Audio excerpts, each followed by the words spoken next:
Day 1191, I was just driving and crying, obviously, because it's like, man, this walk with God is not easy. It is not easy, but I'm so proud of myself. Like, most people would crumble in the situation that I'm in. Like, all the responsibility, none of the money, the living situation, living in an Airbnb right now, like, fighting for family, fighting for people. You know, that just happened at church. It broke my heart. The responsibility of leadership, the call on my life to raise up an army that fulfills the Great Commission, facing my greatest fears and addictions like pornography and masturbation and overcoming that, stepping outside my comfort zone, like loving people, fighting for people, like doing all that on top of not knowing if I'm gonna even have money to eat, like, is crazy. It's just crazy.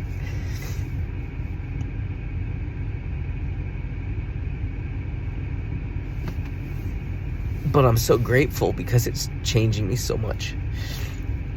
It's just transforming me completely. I can feel it, like, from the inside out.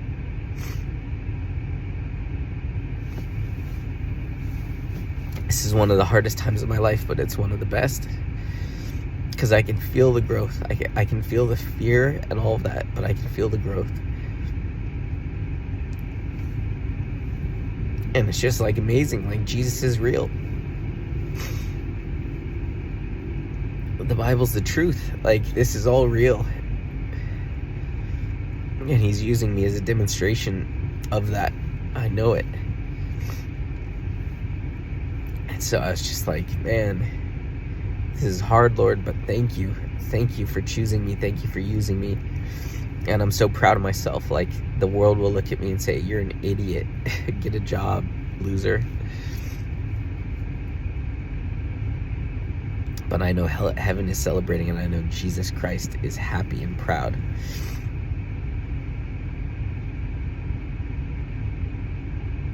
I genuinely believe that if I died and went to heaven today, he would say, well done, my good and faithful servant. Because I'm giving it my all. I'm doing the best I can with what I got, and I don't have a lot. But I have Jesus, and that's all I need, so I have everything. I have more than a lot. I don't have a lot of physical resources, but I got Jesus. And so, yeah, it's just, I can see why most people are lukewarm Christians, because the only way you're going to be on fire for God is if you're living a lifestyle in alignment with God. And the only way you're going to be on fire is if you're obedient. And it's scary to be obedient. Look at what's happening. Like, in my life, everything's crumbling and things are being built in that dust.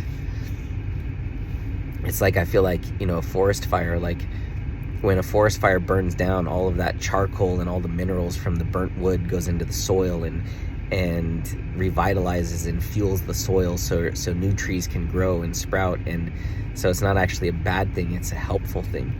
And I feel like that's what's happening in my life right now.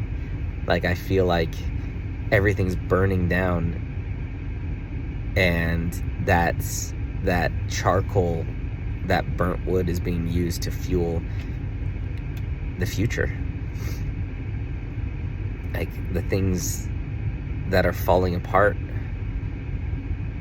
are making way for something to be built. It's like when you tear down an old building to build a skyscraper. Like, you're building something so much bigger and better, but you got to tear down the old, dilapidated, you know, abandoned building to do that. And it's like, God's tearing down my old, dilapidated, abandoned life. And man, it's just a little painful. You know, like, committing to moving into this new place, even though it's not a big financial commitment, it's just a scary commitment of like, am I really going to step into a place that's really nice, where I can cook and it feels clean, where I have a respectful roommate, where I have a beautiful place, there's not cockroaches, there's not mold, like, in a fully remodeled, nice house. Like, it's almost like, do I deserve it? Am I worth it? And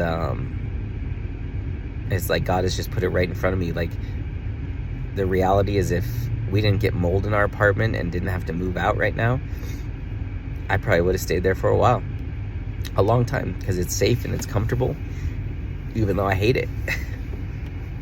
I can't stand it. And so it's like God is like forcing me, like, oh, here's the mold, now you got to stay in Airbnb, and your landlord said that if you want, he'll let you out of the lease.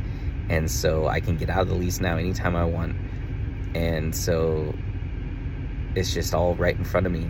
And the one person that messaged me back out of all the messages I sent on Craigslist for a place just happens to be the perfect place, the perfect person. And I just got to take the jump. And it's like stepping into something better is almost scary, because I got to be better. I got to be bigger. And that can be scary. It is scary. It is scary. Stepping into your greatness is scary. Stepping into your calling is scary.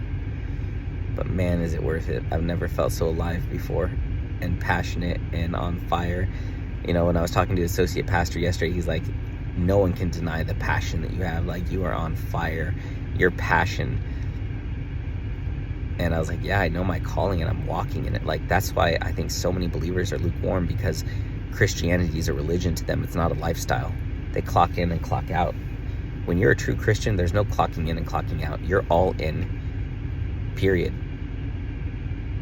Like, that's it. You're all in, so you go all out. You go all out on the life you're living. And so I'm all in on God. And so I'm giving it my all. And I know I'm doing good. I mean, the fruit is there. The financial fruit's not there, but it's coming. It's coming. It's on its way. I know it. I just got to stay faithful and stay obedient. And remember who He is. I don't need to be scared. I don't need to be worried. I don't need to be intimidated. Yeah.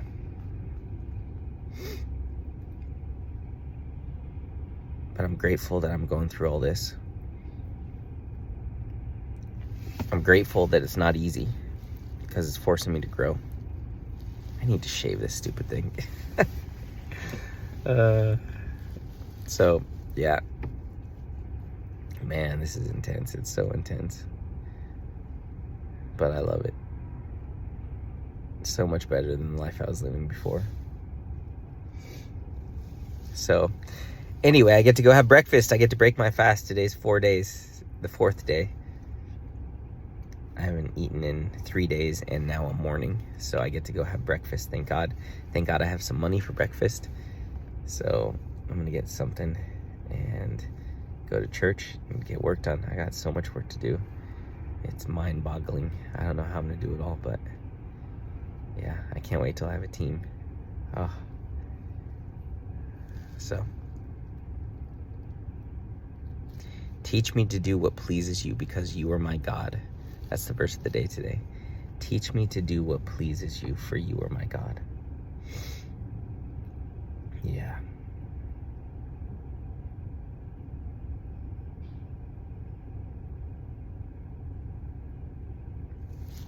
All right.